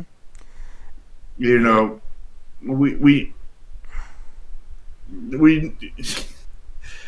if only there was a law that helped with good parenting. I mean, maybe that law would cause like a whole lot of good laws to be created after that, because we'd have better kids after that point, better adults, which means that we would have less corruption and stuff like that. I mean, yeah, but yeah, like, it just doesn't really seem to add up there, and I don't know. And people are talking about this on all the various websites.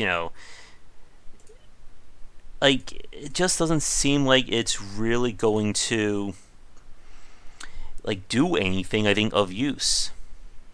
Yeah, I mean, like if you look at the actual medical thing that they did, I mean, it does make sense to a point, but it actually it does make a lot of sense, but they left it too broad. Mm-hmm. They didn't, clamp down on it enough, because they're definitely describing the people that have the gaming disorders, but they're also describing people who don't. Yeah. And that's where two broad things, just like this law that we were just talking. Mm-hmm. Oh, excuse me. The two broad things just burn things. Yeah. And like, again, as you said, like, it sounds like it's going to cause more harm than good for a lot of people. Because again, like, we can replace game with anything. Anything that somebody wants to do, in excess, or even just do because that's what they prefer. Like, are you going to be addicted? Like, I think, become addicted to water, or become addicted to watching TV. I mean, we could sit here and list things that we think could be considered an addiction these days. And you can be addicted to anything. Yep. I've become addicted to Dr. Brown. There's our marketing plug for our stream. But, like, here's the thing that sponsored.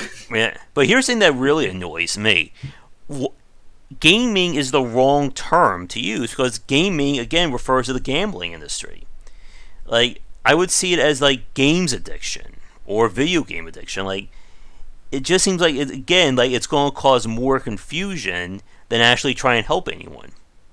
Yeah, I think it needs to just be changed to like and they need to redo the whole thing and like not just target video games and target addictions as a overall, maybe entertainment addiction disorder kind of thing or Hmm. something like that, and target any kind of entertainment that people can get addicted to, because I mean people can get addicted to entertaining things with people that have, like we said, this kind of personality, this kind of addiction kind of thing. Hmm. And it just it can target them in whether it's in football or soccer or Hmm. American football or Yeah. American soccer or any of that kind of thing. It can hit them in video games. It can hit them Dr. Brown. It can hit them in peanut butter. Yeah. It can hit them in setting up gaming PCs. I mean, it can hit them in keyboards. I mean, And there's no limit of things that it can do. Anything that could entertain you could be addicting. and again, that goes back to the previous point. Like we said, like the people who would legitimately have these issues, it could have happened to anything that they would have done. We could, spin a wheel. If it wasn't video games, they become addicted to making music. They become addicted to driving cars, uh, building models, anything like that, Mm-hmm. because you were playing it. And again, like, and there's definitely like a greater talk about what drives people to become addicted to this kind of stuff in the first place. But that would definitely be way beyond our discussion for today. Well, I think to roughly kind of answer that, just kind of simply, it's the personality, their Yeah. psychology, their life experiences that have Escapism, essentially. not really escapism. It's just their life events have caused probably a trauma in some way. It may not be a trauma in it can be a trauma in many different ways, but some kind of trauma that has affected them mentally, and they are now addicted to that kind of thing. I mean, it could be a trauma of like your parents don't ever talk to you, your parents are never home. It could be a trauma of your friends were never around. It could be any kind of thing that made you turn away from Hmm. those things, and you had to invest your time into a hobby, and then because that hobby is your only thing, you become addicted to it. Hmm. I mean, it could be something similar to that, just some kind of trauma or something in some way that affects your mind, aka a disability. Which is what addictions are. Yeah. They're disabilities. And again, I think the major point, what you said earlier, Shark, is what exactly is the cure? What are you going to do to treat someone because they play too many video games?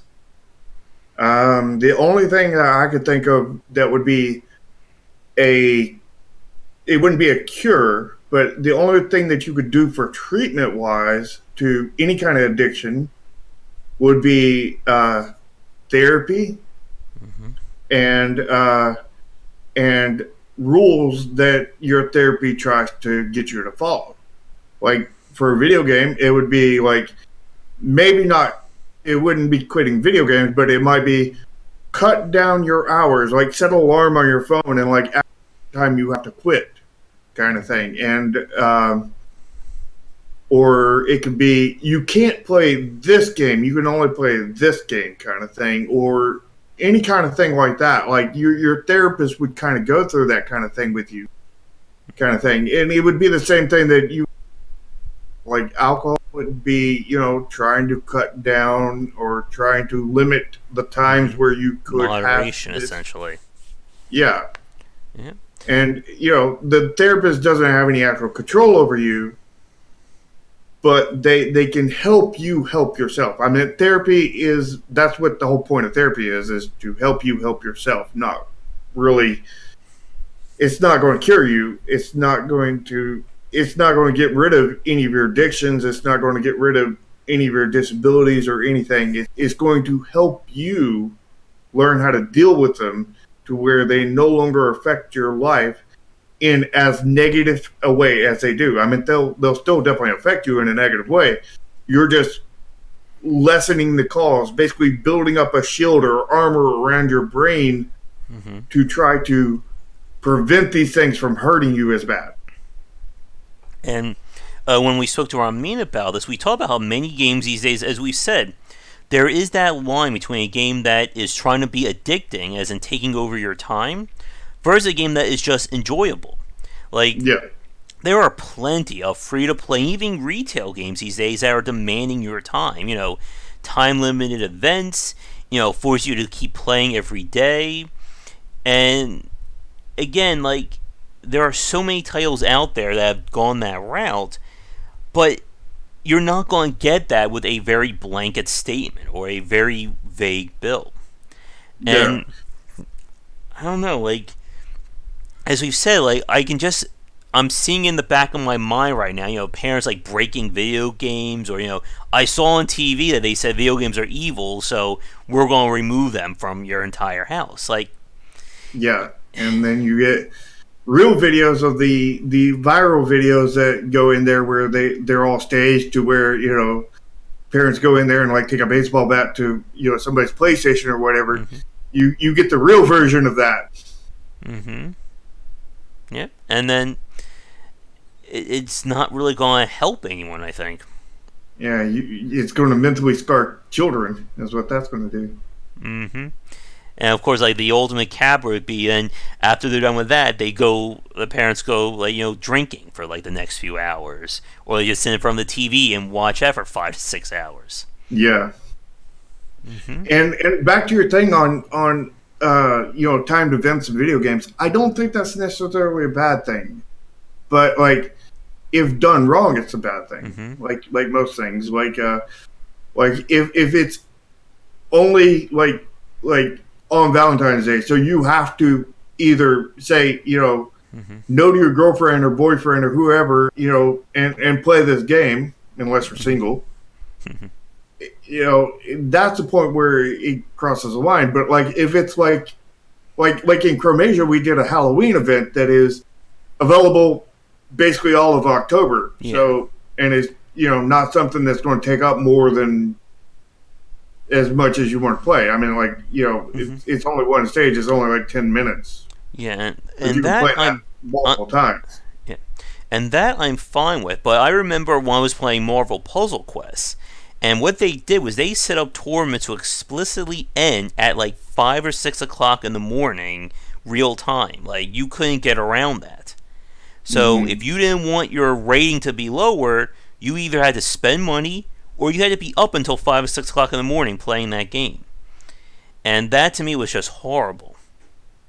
Yeah, I mean, we're having to address issues like that in Project Triad. The thing that I've thought of is basically we want to do a tournament system kind of thing. And maybe two different kinds. Maybe one is like you play it till the end, like a traditional game where you're there for like 2-3 hours kind of thing. But like, starting at different times, and like you can enter based on where you want to enter. You pick what time you want to enter in. Yeah. And then you enter it kind of thing. Where the other one would be kind of the same thing, but instead of being like the entire tournament, it's just one match, and then you have another match at that same time, same day next week. Yep. Until the tournament's over. So like a tournament would take 1 month instead of 1 day. Yeah. And again, like when you give them a longer time period, it allows them to plan around their schedule instead of you being forced into the developer's schedule like that. Yeah, and the fact that it's purely optional, and like there's not just more time frames, but the time that it starts, can be many different times. Like, I mean, if you have a large enough player base, I mean, you could have one that starts every hour of every day, kind of thing. And then people just enter in whatever time is convenient to them, and they can enter in multiple of them. Of course, you want to put a limitation in there that only, depending on the tournament, if it could only be entered, 2 times a day. Your best, whatever 2 times you want, but if it's every hour, then you can enter in 2 of those 24, kind of thing. And I think that is a good segue back into the discussion about game addiction. Then we'll begin to wrap things up because we are past the 2-hour mark. But when the player is able to set their own time playing a game, I think that's very important. Like we said with the Civilization example, you could play that game, a single Civilization match can take hours. It can take, 20, 30 hours, depending on the size of the map. But you as the player decide how much you're willing to play. The game is not demanding that you sit there for 20 hours and play through a campaign. It doesn't penalize you because you had to leave. But taking this back to the idea of game addiction, there are people who can't manage their time. Like you said earlier, with the idea of people who could succumb to this, like the psychology behind it. And those kinds of people who are susceptible to these addictive tendencies, like they do need help. But again, trying to figure out or trying to classify, what is and what isn't that level, I don't think we've done that yet, or at least we haven't done it officially.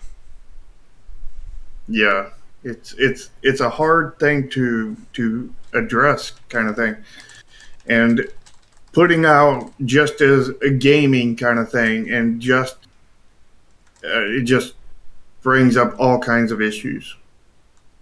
Just because people know that it exists. I mean, we're talking about it now. We wouldn't be talking about it now if it wasn't well known by a lot of people, basically. And the fact that it's so well known means that the common people who have no idea about gaming is going to get the wrong impressions on them, because there's people who only read the headlines of news articles, and that's it, and gaming disorder, they're like, oh, this gaming disorder, well, we'll just assume what that means, and our kid plays games, no, banned. You know what? That just gave me an idea for another presentation for my libraries about trying to demystify video game addiction. Because I think I better get in there fast before this gets out of control. Yeah. I don't think this particular disorder is using video game scapegoat, but they're being really specific on games and really broad in their terms. So, I mean, it looks like that, but I don't think there was bad intentions behind it. I think it was badly done, but not had any ill intentions behind it. Because if you read their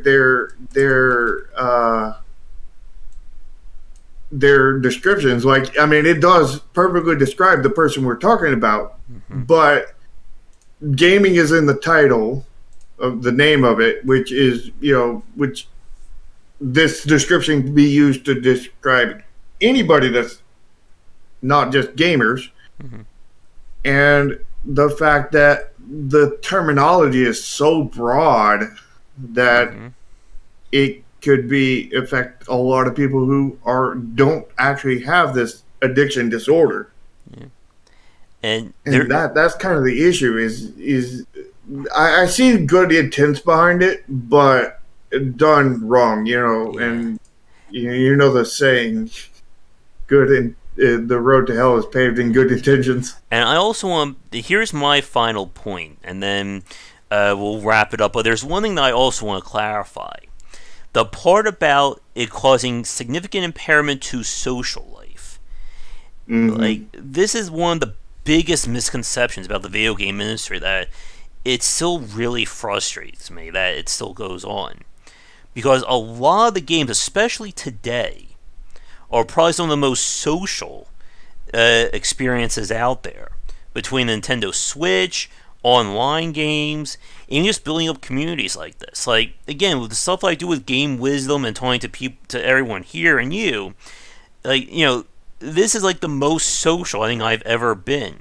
And it has been healthy.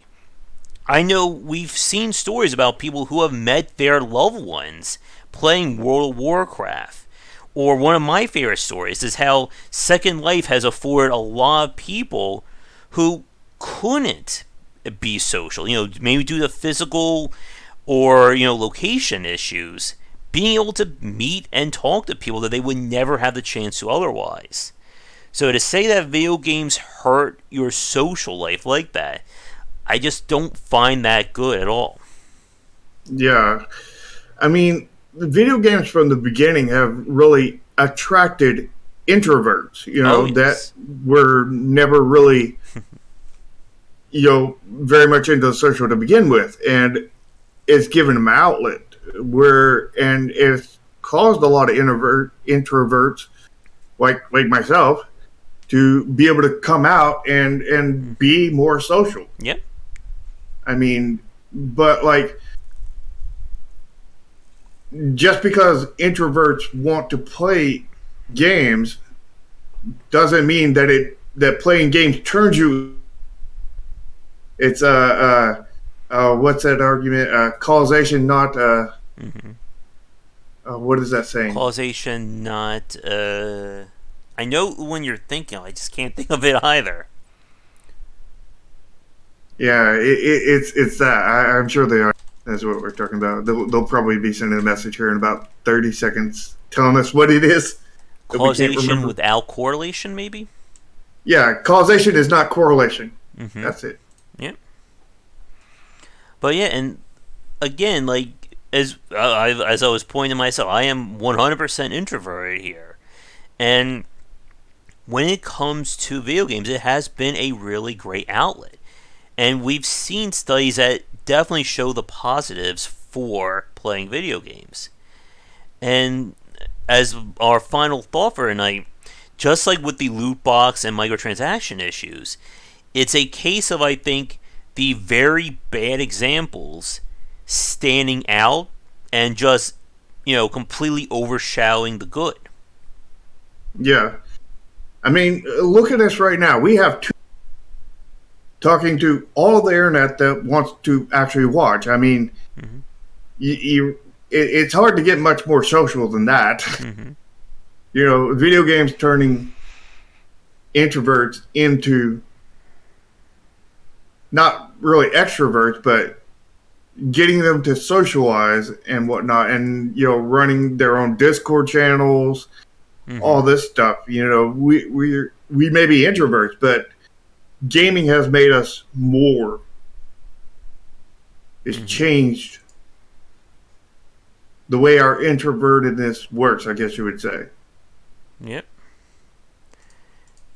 And I think that's a great line to end on for this week's cast, especially since we have certainly gone over as well. It looks like it's about to pour here on my side, so I better get things going.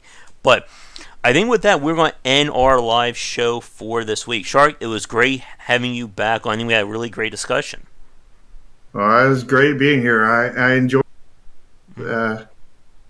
and enjoy being here. And yeah. But yep, so for everybody watching, thank you so much for tuning in. Ideally, we'll have some more news about Game Wisdom for next week.